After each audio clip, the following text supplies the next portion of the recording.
So the other day I was having a conversation with my Game Boy. Hey, don't judge, it's actually a pretty good listener. I was saying how much things have changed, how music used to sound like... Look at us, finishing each other's sentences. I told you it listens. But perhaps the biggest change that has come with handheld gaming came with the Switch. And I know fans of the nub put on the 3DS just had their hearts broken by me saying that. Sega Nomad and Turbo Express fans are saying, whoa, what about us? But when Nintendo started putting games that would normally only be on their home consoles on their handheld that also functions like a home console, suddenly the perception around handheld gaming changed, which, before the Switch, always had sort of a not as good as home console games, but at least you can play it on the go, wherever you may be, instead of other nonsense like reading books or socializing.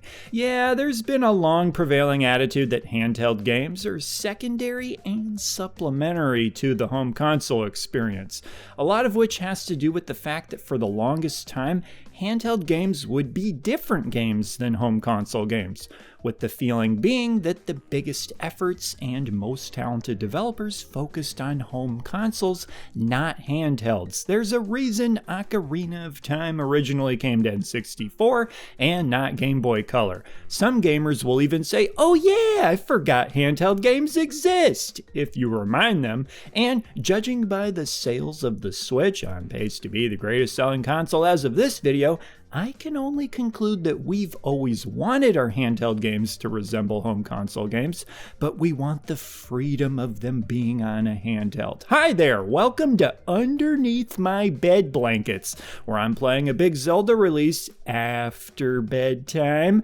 Don't get me wrong though, handheld gaming has always had its diehard fans, even when the games didn't resemble home console games. The Nintendo DS didn't sell over 150 million units by accident. And if you've never played Mole Mania for Game Boy, your life is probably not as good as it could be. There are people who agree with me.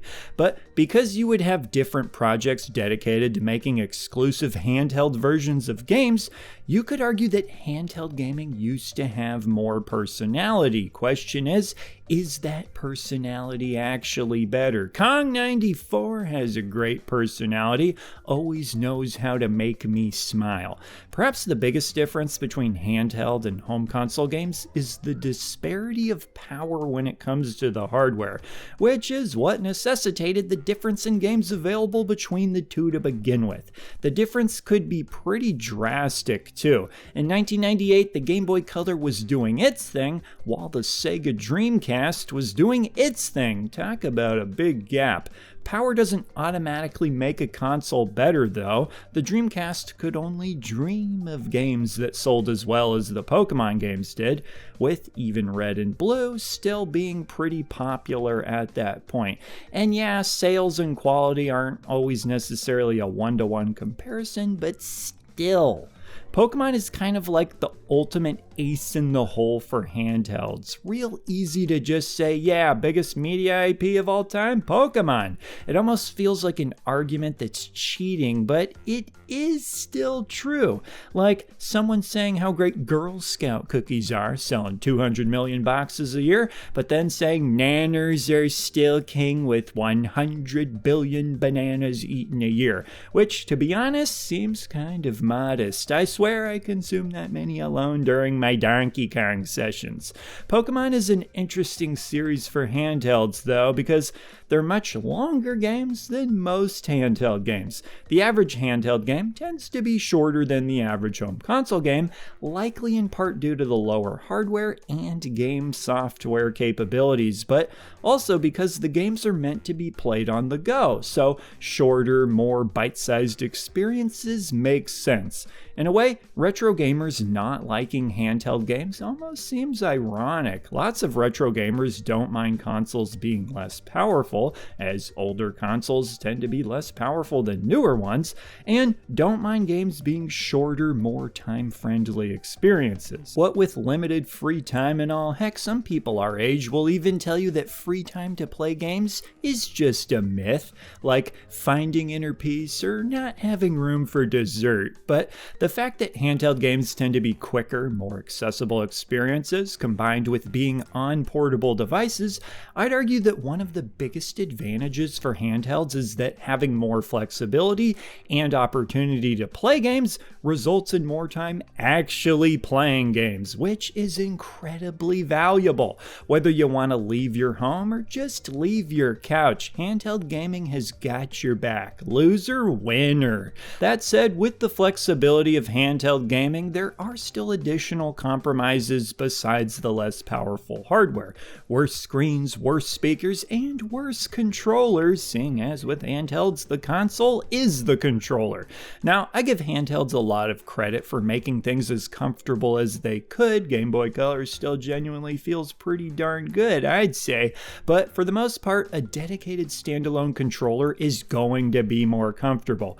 There's just more to work with. Handhelds have to cram all this functionality into something you can stick in your pocket, so it's understandable that handhelds don't feel quite as good to hold. What's your excuse, Duke? I will say though, what the heck has happened to D-pads? When I look at a modern D-pad, I feel like I'm looking at a friend I haven't seen in 20 years who gave up their career as a successful banker to be one of those metal detector at the beach people. What happened? And my apologies to metal detector fans. I can't get away with anything on here. That said, let's at least give some credit to old Nintendo handheld D-pads that are still better than most modern D-pads, I'd say. But then we have screens. Not as much of an issue as time went on. I think the Switch OLED screen is pretty much perfect, but back in the day, things were kind of rough. It took a while for things to even get backlit. A lot of people are critical of the solutions to non-lit screens like worm lights, but if you don't want to get stabbed, don't trash talk worm lights. Just trust me, you don't want to get on the bad side of the worm light, people. I'm one of them. You see a lot of older handhelds nowadays being modified with backlights, so there is that, even if it wasn't really an option for some of these devices back in the day. And Game Gear fans, yes, I know. The last compromise I'd like to talk about for handhelds is, of course, batteries. Batteries were the lifeblood of any Game Boy toting kid back in the day. Putting in a fresh set of AA's, you now had life, baby. Poetic words indeed, as batteries prevented me from living in last week's video, but not to worry, I was eventually brought back to life by another savior. Thank goodness for rechargeable batteries nowadays, that's all I can say. Even still, not sure I can hold batteries against handhelds. Only reason home consoles don't need batteries is because they just sit in one spot. Batteries were a handheld's ticket to rebellion and freedom. Also, some of the Game Boys had insane battery life. Game Gear fans, yes, you know.